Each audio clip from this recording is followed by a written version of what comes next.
The gospel will only travel across a relational bridge that is strong enough to bear its weight. And so really before we can even begin to communicate the truth of the gospel, often it's necessary to build a relationship of trust with that person.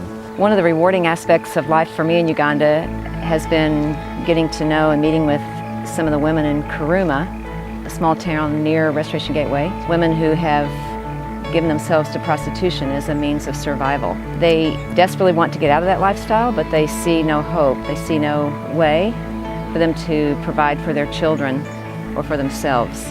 My name is Alum Dokas.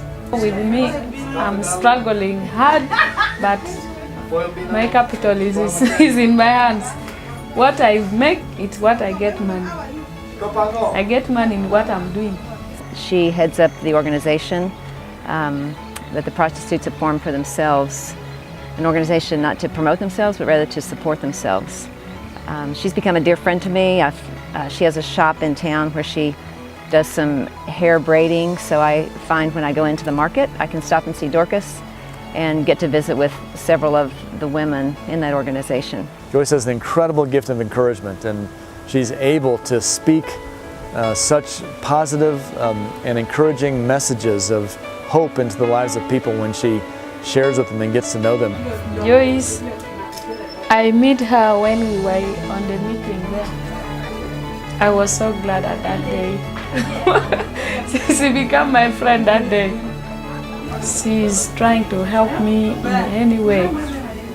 She always come and check me how I'm doing in my business. Through the help of a recent team that was there, we were able to teach them to make headbands, which they were able to sell for a small profit to generate a little income for themselves. And a dream we have is to someday open a restaurant to employ some of the women, to equip them with other means that they would no longer have to live the lifestyle that they so desperately want to dislodge from.